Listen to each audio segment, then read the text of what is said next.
যেহেতু মা আর আব্বা বাড়িতে নেই সেখানে আমাকে রান্নাটা চাপাতে হবে। এখানে মাংস আছে, এখানে পটল, আরও যা লাগে রান্না করতে আর কি। তো আগে রান্নাটা করে নিই, তারপর তোমাদের সাথে আবার দেখা হবে। আজকে ব্লগটা অবশ্যই দেখবে শেষ পর্যন্ত। Guys, good morning, welcome back to my new blog. তো ব্লগটা এখান থেকে শুরু করছি। তাই সকাল থেকেই দোকানে ডিউটি করতে হবে, মানে আব্বার মা রাতে গিয়েছে ওখানে। তো অবশ্যই আজকে ব্লগটা আমি যেখানে যেখানে যাবো আর কি অবশ্যই শেষ পর্যন্ত দেখবে। তারপর তো দোকানে ডিউটিটা করি এবং আমাদের চ্যানেলটাকে সাবস্ক্রাইব করবে। তারপর তোদের সাথে দেখা হচ্ছে। তো দোকানের ডিউটির ফাঁকে চা আর বিস্কুট চলবে ভোজন।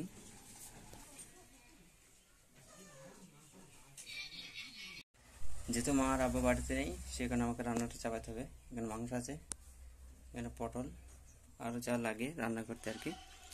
তো আগে রান্নাটা করে নিই, তারপর তোমাদের সাথে আবার দেখা হবে। আজকে ব্লগটা অবশ্যই দেখবে শেষ পর্যন্ত। তা প্রতিদিনের মতো এখন আজকেও চলে যাবো ক্রিকেট গ্রাউন্ডে। তা প্রতিদিন এখন ম্যাচ চলছে আমাদের বাঙ্গারবানপুরা ভার্সেস ফৌজপাড়া এবং খেলা ভালোই হচ্ছে। তো আজকে ব্লগটা অবশ্যই শেষ পর্যন্ত দেখবে। আগে মাঠে যাই, মাঠে গিয়ে দেখি মাঠের অবস্থা থেকে। যদি প্লেয়ার দুই পক্ষে থাকে তাহলে হয়তো ম্যাচ হবে, আর না হচ্ছে ভাগ্যের হবে। তারপর তো মাঠে যাই, মাঠে গিয়ে দেখা হচ্ছে। এই ছেলেটার কথা সারাদিন পরিশ্রম করছে ছেলেটা, আবার এসে পিচটা যদি ঝাঁট দেয়। কি ক্যাপ্টেন উইকেটে বল বয় এইটা উইকেটে পুঁতিতে না কবার কটা ব্যাটিং বলছে আই কবার বলছে আইকে কবার জিতবা মেরে কবার জিতবে ইন্টারভিউটা দিয়ে দেয় তাই আজ যে কবার খেলা হয় তোদেরকে হারাবো আমরা ইনশাল্লাহ বই লাগলাম। ঠিক আছে, দেখা যাক শেষ পর্যন্ত। তো শেষ পর্যন্ত খেলা শুরু হয়ে গেছে। বাগানোটা প্রথম ব্যাট করবো ওরা আর আমরা ফিল্ডিং। চলো শেষ পর্যন্ত দেখি কারা কবার ম্যাচটা আজকে জিতে।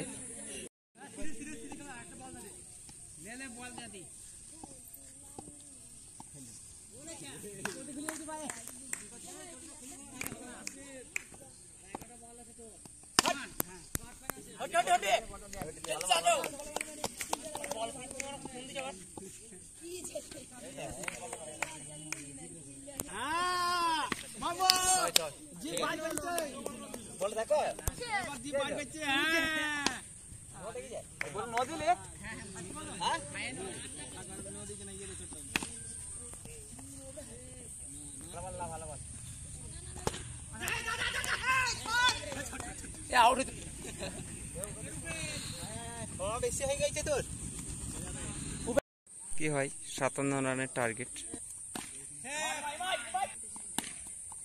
খেল খেল খেল হবে হবে খেল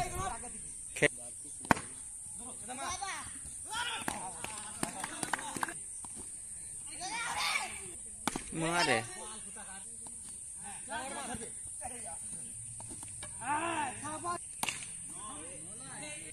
কেন ভালো শটলাম।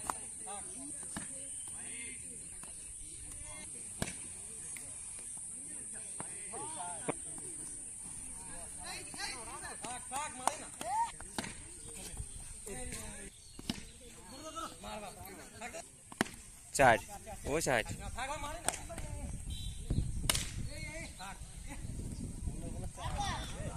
ছটা তাহলে জিতে যাই একটা হয়ে যাবে রান হয়ে যাবে তো কি প্রথম ম্যাচটা। তো ক্রিকেট গ্রাউন্ড থেকে ঘুরে চলে আসলাম, মানে আজান হয়ে গেছিলো, মগরিবের নামাজটা মসজিদে পড়েছি, বাড়ি চলে এসেছি। এখন ডিউটি করতে হবে দোকানে। তো আজকে ক্রিকেট গ্রাউন্ডে আমাদের খেলা হয়েছিল মোট 6 বার, আর 3টি করে সিরিজ হয়। যারা দুটো জিতবে তারা একটা বল দেবে, আর যারা মানে হেরে যাবে তারা আর বল দেবে, আর যারা জিতবে তারা নেবে বলটা আর কি, টিমে থাকবে। তো শেষ পর্যন্ত দুটো ম্যাচ হলো 6টা। তো সমান সমান হয়ে গেছে, ড্র হয়ে গেছে আর কি।